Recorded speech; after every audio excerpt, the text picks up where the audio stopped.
नमस्कार, आर्य न्यूज देख रहे हैं आप। मैं हूं आपके साथ पल्लवी सिंह। भारतीय जनता पार्टी की राष्ट्रीय कार्यकारिणी की आज बैठक है, जिसमें हिस्सा लेने के लिए प्रधानमंत्री नरेंद्र मोदी खुद पहुंचे हैं।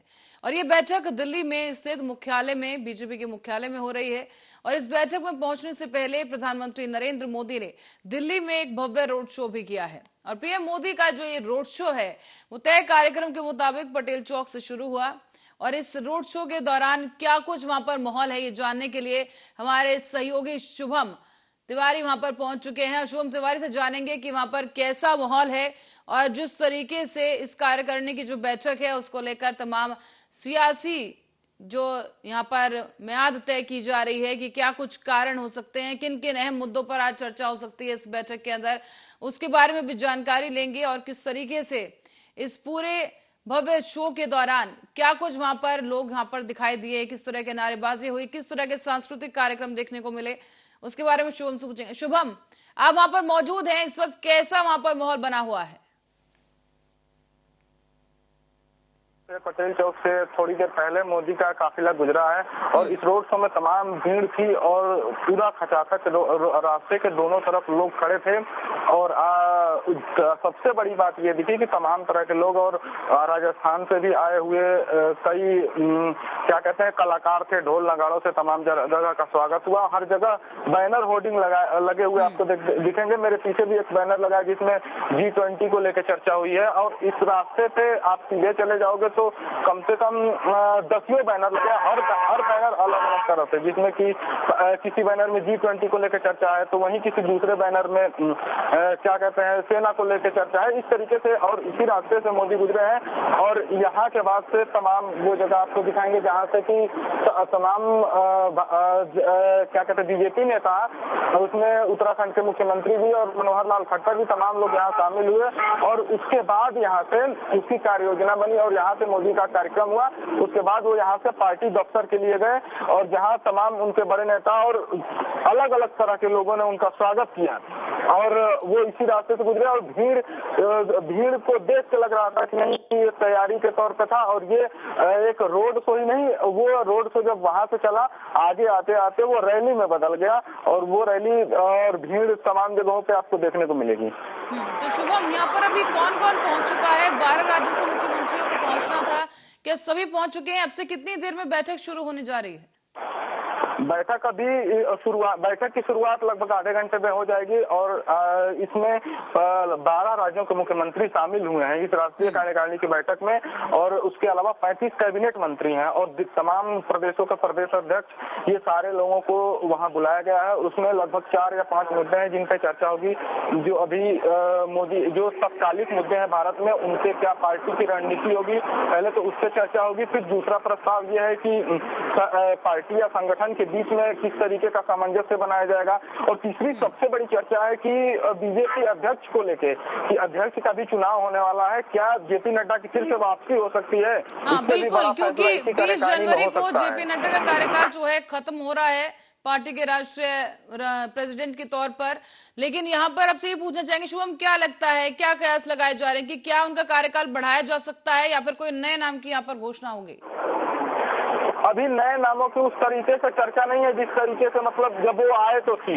तो इस लिहाज से अभी ये कुछ स्पष्ट नहीं हो पा रहा है। कई लोगों का ये मानना है, जो यहाँ लोग आए हैं या उसके नेता हैं, उन लोगों का कहना है कि पहले तो हमारी पार्टी पूरी बैठक करेगी और हमारे पास 3 ही मुद्दे हैं, तात्कालिक मुद्दे हैं और जो अभी देश में परिस्थिति है उससे दूसरे मुद्दे हैं। तीसरा मुद्दा पीएम मोदी को लेकर आएगा, जिसमें G20 में भारत को अध्यक्षता मिली है। उसमें क्या आगे रणनीति होगी। एक तरह से प्रशंसा प्रस्ताव पास होगा मोदी के लिए। तो ये 3 प्रस्ताव तो लिखित है, इन पे चर्चा होगी ही होगी। और तीसरी एक चर्चा की बात आ रही है कि हो सकता है अध्यक्ष पद पे भी बातचीत हो। तो इस पे अभी बैठक के बाद ही कुछ कहा जा सकता है। अभी तक बस कयास लगाए जा रहे हैं कि हो सकता है कुछ बड़ा फैसला हो, क्योंकि इतने बड़े लेवल पे संगठन की बैठक है, पूरे देश भर के कार्यकर्ता हैं। और दूसरी बड़ी बात ये होती है कि जिन जिन राज्यों में चुनाव है उनमें देखेंगे तो शिवराज सिंह चौहान आए हुए हैं, नागालैंड से ललन थलवा भी आए हुए हैं और तमाम जो छोटे छोटे पूर्वोत्तर के हैं उनके भी मुख्यमंत्री यहाँ आए हुए हैं।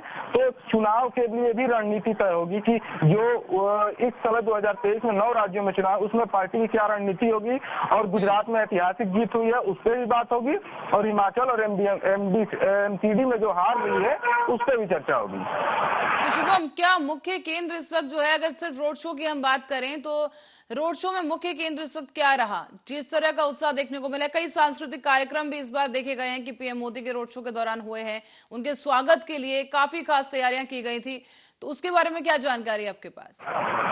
पूरे तरीके से बीजेपी का जो दिल्ली यूनिट थी वो पूरी तरीके से इस रोड शो को अगुवाई कर रही थी, और तमाम जगह पे, हर चौराहे पे, हर जगह पे होर्डिंग, नारे, और उसके पदाधिकारी जो एक लाइन से बना कर बैठे थे और पीएम का स्वागत कर रहे थे। दूसरी बड़ी बात ये थी कि अभी जो एमसीडी के जो चुनाव है वो नतीजे बीजेपी के पक्ष में नहीं रहे हैं, तो एक तरह से अपने कार्यकर्ताओं में जोश भरने के लिए भी वो पूरी तरीके से लेवरेज दिखे उसके सारे प्रदेश यूनिट के कार्यकर्ता, और एक तरह से वो संदेश देने की कोशिश है कि जिस बीजेपी के एमसीडी के चुनाव में 15 सालों के सत्ता में थी वो बाहर हो गई है, उसके कार्यकर्ता एक तरीके से ये है कि वो उस अरविंद केजरीवाल के तिलस्म को तोड़ नहीं पा रही है, तो उस तरीके से कार्यकर्ताओं को जोश भरने के लिए पीएम का रोड शो हुआ, और निश्चित तौर पर इसका फायदा कार्यकर्ताओं में भी दिखा, और पूरी बीजेपी की टीम लगी रही, और कहीं ना कहीं उसको फायदा भी होगा। एक तरह से जोश भरने के लिए भी रोड शो किया गया कि जिससे कि कार्यकर्ताओं में जोश भरे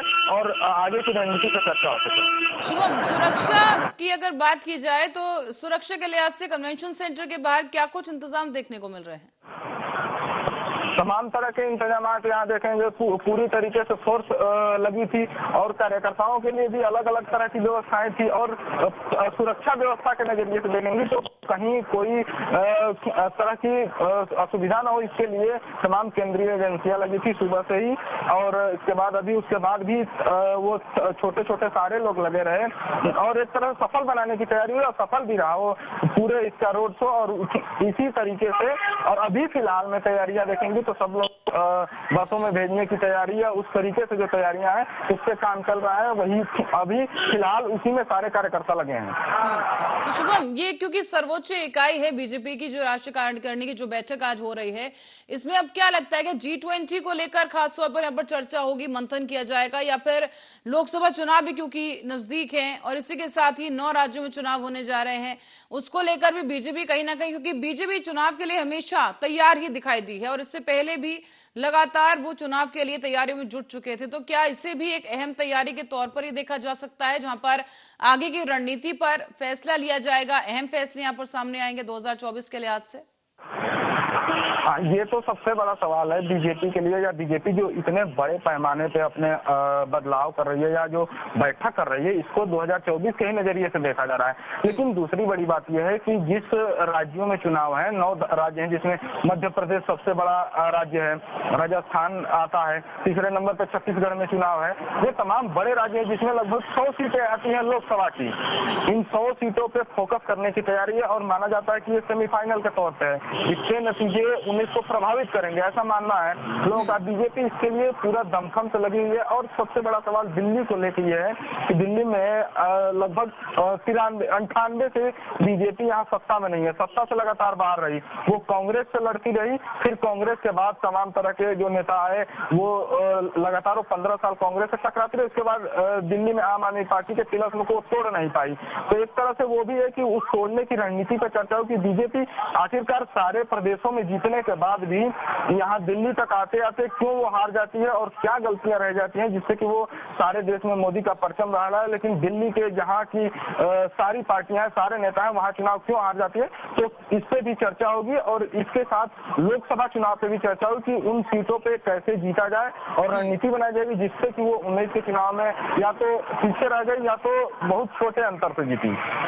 जी शुभम, यूपी की भी ऐसी कुछ सीटें हैं, करीब 160 सीटें कुछ ऐसी हैं जहां पर बीजेपी की पकड़ मौजूद नहीं है, बीजेपी अभी भी उन सीटों को लक्ष्य की तरह भेदने की तैयारी में। क्या लगता है कि उन सीटों को लेकर भी चुनाव जो चर्चा है वो यहाँ पर होगी बैठक में?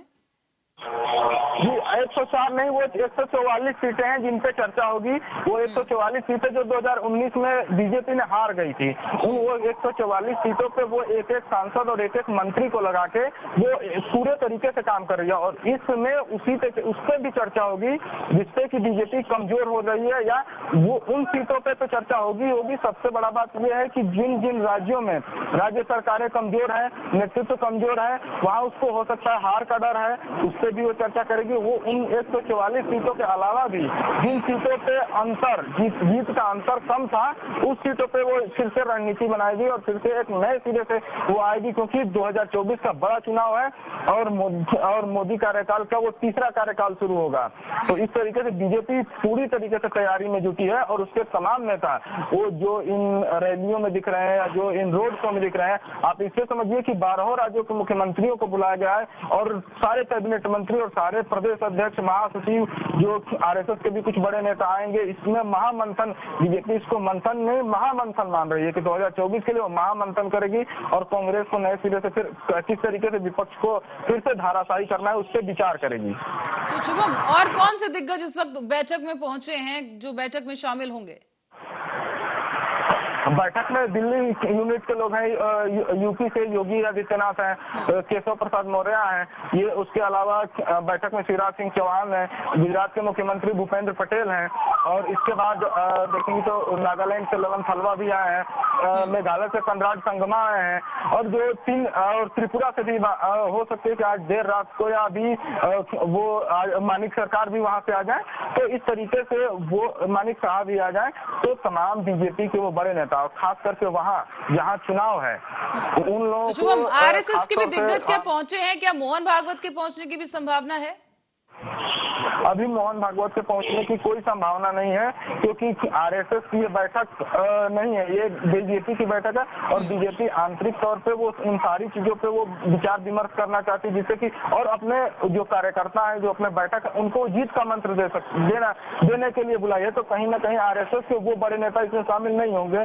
वो लोग शामिल हो सकते हैं जो संगठन और पार्टी के बीच में समन्वय बनाने की काम करते हैं, चाहे बीएल संतोष हो, चाहे आर माधवन हो, इस तरीके के लोग, आर माधव जी से लोग शामिल होंगे। और इसके अलावा किसी बड़े नेता के शामिल होने की कोई फिलहाल अभी चर्चा नहीं है। जी शुभम, क्योंकि G20 भी इस वक्त काफी नजदीक है और बीजेपी पूरी तरह सुनिश्चित करना चाहेगी कि जितने भी पदाधिकारी हैं उनकी पूरी सहभागिता रहे G20 के दौरान, तो क्या उसको लेकर भी क्या कोई रोड मैप तैयार करने की यहाँ पर संभावना है कि उस पर चर्चा होगी? G20 को लेकर जो तमाम बैठकें जारी है उस पर भी चर्चा होगी और वो तो सबसे बड़ी उसकी मांग है। और इस सारे रोड शो में या सारी रैलियों में आप देखेंगे तो हर 100-150 मीटर बाद एक G20 का बैनर आपको दिखाई देगा, एक पीएम मोदी की होर्डिंग दिखाई देगी, तो वहीं दूसरी तरफ आपको G20 की दिखाई देगी और G20 से पूरा पटा हुआ दिखा आपको रोड शो। तो बीजेपी उसको मानती है कि मोदी के कार्यकाल में G20 की अध्यक्षता मिली है भारत को, तो वो भारत के लिए बहुत बड़ी उपलब्धि है।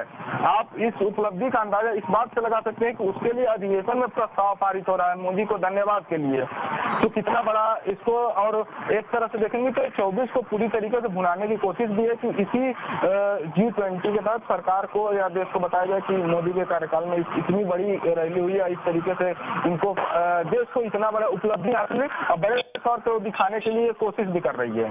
जी शुभम, एक बार हम चाहेंगे आप अपने आसपास का माहौल हमें दिखाएं। क्या जो भीड़ मोदी के लिए इकट्ठा हुई थी, क्या अभी भी वहां पर लोग मौजूद हैं पीएम मोदी के लिए, या फिर अब वो सब जा चुके हैं? सुरक्षा के लिहाज से वहां पर कितने पुलिसकर्मी दिखाई दे रहे हैं? क्या कुछ वहां पर इंतजाम? धीरे धीरे लोगों का आना जाना शुरू हो गया, क्योंकि पहली तरह नहीं थे लोग, अब धीरे धीरे अपने घरों की तरफ जाने लगे हैं, क्योंकि रोड तो लगभग खत्म हो गया है, पार्टी कार्यालय की तरफ लोग चले गए। तो धीरे धीरे लोगों का अब उस तरीके से नहीं है जिस तरीके से वो पहले थे, क्योंकि रोड खाली कराया जा रहा है, लोगों को आने जाने के लिए जो रोड ब्लॉक किए गए हैं वो खोल दिए गए हैं धीरे धीरे, तो लोगों का आना जाना शुरू हो गया है।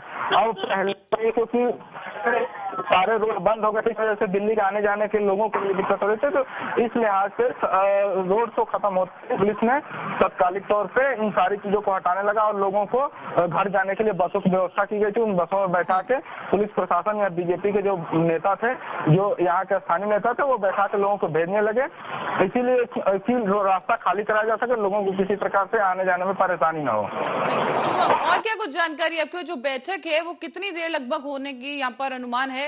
क्या कब तक चलेगी ये बैठक और उसके बाद पीएम मोदी का आगे का क्या कार्यक्रम रहने वाला है?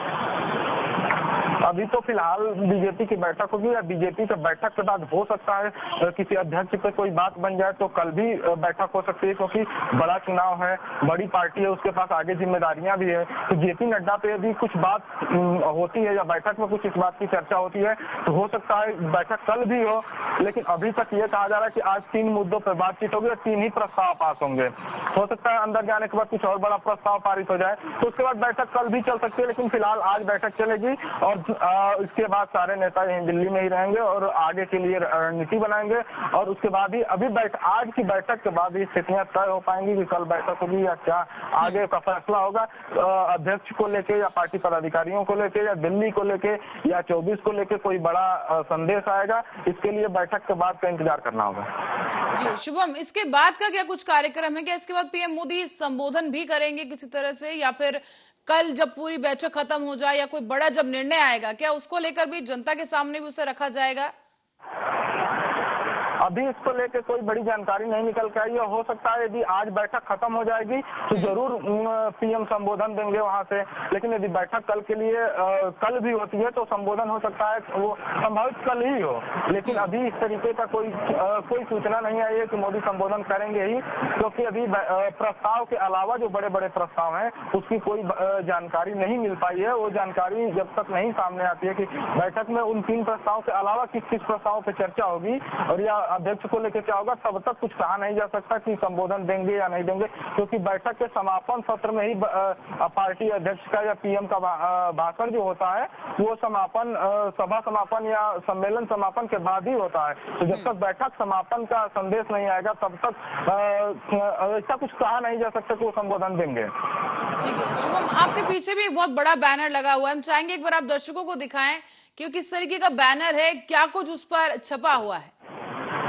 ये G20 को लेकर बैठक है, जिसमें आप देखेंगे कि पीएम मोदी नेपाल के प्रधानमंत्री के साथ हैं, जिसमें तमाम देशों के वो मुख्य प्रधानमंत्री जिसमें जो बाइडेन भी हैं और तमाम फ्रांस के नेता या बोरिस जॉनसन भी आपको नजर आएंगे, वहीं पुतिन भी दूसरी तरफ नजर आएंगे, अंजेला मर्केल आपको नजर आएंगी, बांग्लादेश के प्रधानमंत्री शेख हसीना नजर आएंगे। इस तरीके से तमाम वो बड़े नेता क्या कहते हैं पीएम के अगल बगल खड़े हैं और देखेंगे बीच में एक पीएम की बड़ी तस्वीर है। ये दिखाने की कोशिश है कि भारत या फिर जो मोदी की छवि है वो विश्व में कितनी बड़ी है। आप ये देखेंगे तो छोटे छोटे टुकड़ों में और नेताओं की तस्वीर लगाई, लेकिन बीच में एक मोदी की बड़ी तस्वीर लगाई गई है, जिसमें ये संदेश देने की कोशिश है कि भारत अब विश्व गुरु बनने की कगार पे है या उसकी छवि अब विश्व में बड़े ओहदे के तौर पे है। तो ये दिखाने की सीधे तौर पे कोशिश है कि G20 की अध्यक्षता मोदी या भारत के लिए बहुत बड़ी उपलब्धि के तौर पे है, वो सीधे तौर पर बैनर पोस्टरों में दिखाई भी दे रहा है। और शुभम, यहाँ इस पोस्टर में एक अहम चीज मिसिंग लग रही है, वो है बीजेपी का निशान, चुनाव चिन्ह, और जिस तरीके से कमल को लेकर इतना विवाद हुआ था, G20 के लोगों को लेकर विवाद हुआ था क्योंकि उसमें कमल का इस्तेमाल हुआ था, तो वो कमल आज इस बैनर में कहीं नजर नहीं आ रहा है। क्या समझा जाए इस बात को लेकर? वो बीजेपी का एक तरह से बीजेपी का नहीं है, वो तो G20 का लोगो है। और कुछ लोगों का विवाद है कि बीजेपी उसको कमल बना रही है क्योंकि G20 को भुनाना चाहती है। वो इस बैनर में नहीं दिखाई दे रहा है क्योंकि ऐसा नहीं है कि कहीं भी नहीं है, वो और जगह है, लेकिन वो लोगो इसमें नहीं दिखाई दे रहा है। लेकिन और जो बैनर पोस्टर आपको दिखाई देंगे, शुभम, कहीं ना कहीं इस पोस्टर से, इस बैनर से कहीं ना कहीं ये संदेश जरूर जाता है कि पीएम मोदी कहीं ना कहीं पार्टी से भी बड़े हो गए हैं, कि वो सिर्फ इस बैनर में अकेले नजर आ रहे हैं और उसके आसपास जिस तरीके से आपने कहा भी कि ग्लोबली अगर देखा जाए, विश्व स्तर पर देखा जाए, तो पीएम मोदी की छवि जिस तरीके से उभर कर आई है सामने, तो वो अपने आप में काबिले तारीफ है। हाँ, वही तो बात है कि बीजेपी के बड़े नेता या फिर सारे लोग ये कह रहे हैं कि आप इन पोस्टरों में देखेंगे तो तमाम वो बड़े नेता दिखाई देंगे और उनके बीच में एक बड़ी फोटो लगाई गई है पीएम की, क्योंकि तो उनको एक ग्लोबल नेता के तौर पे दिखाने की कोशिश है कि भारत पहले का वो भारत नहीं है जहाँ कि वो किसी के साथ खड़ा होता था, वो अकेले खड़ा होने की क्षमता में। लेकिन सबसे बड़ी बात यह है कि उसमें जो छोटे बड़े तमाम नेता है, उसमें रूस के भी नेता आपको देखने को मिलेंगे, उसमें चाहे वो अमेरिका एक तरफ है है तो वहीं दूसरी तरफ ब्रिटेन है, वहीं उसके नेपाल है तो वहीं दूसरी तरफ क्या कहते हैं बांग्लादेश का हिस्सा है। और देखेंगे कि जो मुस्लिम एक तरह से कहा जाता है कि मोदी का वो प्रभाव नहीं है या मुस्लिम देश उससे नफरत करते हैं, तो इस कोने में आपको वो तस्वीर भी दिखाई जाएगी जिसमें मध्य एशिया के राष्ट्राध्यक्ष उनके साथ खड़े दिखाई दे रहे हैं। तो एक तरीके से मोदी की उस छवि को बड़ा करने और उसको एक नए सिरे से गढ़ने की तैयारी है। और बीजेपी या तमाम उसके बड़े नेता ये स्वीकार कर रहे हैं कि नहीं, मोदी के दौर में बीजेपी ने ही नहीं देश ने बहुत बड़ी प्रगति की है। और होर्डिंग में तमाम जगहों पे कभी कहीं मोदी सेना की वर्दी पहने दिखाई दे रहे हैं, तो कहीं वो कोरोना काल में लोगों का राय जानते हुए नजर आए। इस तरीके का तमाम बड़े नेता के तौर पे बीजेपी बनाने के लिए पूरी जी जान से जुटी हुई है और वो धरातल पे दिखता भी रहे। शुभम, अक्सर देखा जाता है कि इस तरह की जो बड़ी बैठकें होती हैं बहुत ही बड़ा धमाका होता है बैठक के बाद। और खासतौर पर अगर खाने की बात की जाए तो इस बार केंद्र के बिंदु पर खाना भी आ रहा है कि इस बार क्या कुछ मेन्यू रखा गया है इस कार्यकारिणी की बैठक में। राष्ट्रीय कार्यकारिणी की बैठक है, सर्वोच्च इकाई है, और ऐसे में क्या कुछ होने वाला है, क्या पकवान पकने वाले हैं? अब यहाँ तो अंदर के तमाम जो बड़े नेता हैं तो उनके खाने पीने के लिए व्यवस्थाएं की गई हैं। और बीजेपी पार्टी की इतनी बड़ी बैठक है तो इतने पदाधिकारी आए हैं और वो एक है कि ऊपर से लेकर नीचे तक के तमाम काडर के नेताओं को बुलाया गया है। उनके खाने पीने के तमाम इंतजाम किए गए हैं, जिसमें कि खाने पीने से लेकर यहाँ रोड शो में भी देखेंगे तो कई तरह के खाने पीने की व्यवस्थाएं लोगों के लिए की गई थी, लेकिन वहाँ बड़े स्तर पे की गई क्योंकि बड़ी बैठक है तो वो लोग रात्रि भोज करके ही सब लोग अपने मतलब लौटेंगे। तो इस तरीके से वो सारी सरकार या फिर वो पार्टी कार्यालय में है तो ये बड़ी व्यवस्थाएं खाने पीने की, क्योंकि बैठक बड़ी है, नेता बड़े हैं, तो इसलिए बड़ी व्यवस्था सरकार ने किया है या पार्टी ने किया है उन लोगों के लिए जो कि यहाँ बैठक में शामिल होने आए हैं। चलिए ठीक है शुभम, अब आपसे ये जानना चाहेंगे कि जो बाकी मुख्यमंत्री भी यहाँ पर पहुंचे बैठक के लिए, तो क्या उम्मीद है कि वो भी कल तक के लिए रुक सकें और फिर एक बार, क्योंकि आपने कहा कि बैठक होगी एक बार फिर से, तो उस बैठक का हिस्सा बने या फिर उसके बाद वो चले जाएंगे आज? हाँ, बैठक के बाद हो सकता है कि वो तमाम बड़े नेता शामिल हो, क्योंकि आज के बाद बैठक हो सकता है कल तक स्थगित हो। तो कल यदि होगी तो वो बड़े नेता तो शामिल ही होंगे जिन राज्यों में चुनाव होने हैं, चाहे राजस्थान। लेकिन सबसे बड़ी बात आपको ये देखने को मिलेगी कि राजस्थान की वसुंधरा राजे सिंधिया का नाम नजर नहीं आ रहा है, जबकि चुनाव वहाँ भी होने हैं और मध्य प्रदेश और छत्तीसगढ़ के ही साथ चुनाव होने, लेकिन राजस्थान का कोई बड़ा नुमाइंदा देखने को नहीं मिला है इसमें। तो वो उन नेताओं की हो सकता है कल वो लोग आए तो विधानसभा को लेकर बड़ी चर्चा हो, क्योंकि आगे आने वाले, लेकिन शिवराज सिंह चौहान चाहे रमन सिंह चाहे जो वहाँ के नेता है, छत्तीसगढ़ के नेता चाहे जो पूर्वोत्तर राज्यों के नेता हैं, हो सकता है हेमंत बिश्व शर्मा आसाम के मुख्यमंत्री के साथ जो कोऑर्डिनेटर है वो भी आ जाए, तो वो भी कल तक बैठक में होंगे। तो कल हो सकता है चुनाव पे चर्चा हो तो इसको भी लेकर बैठक होगी।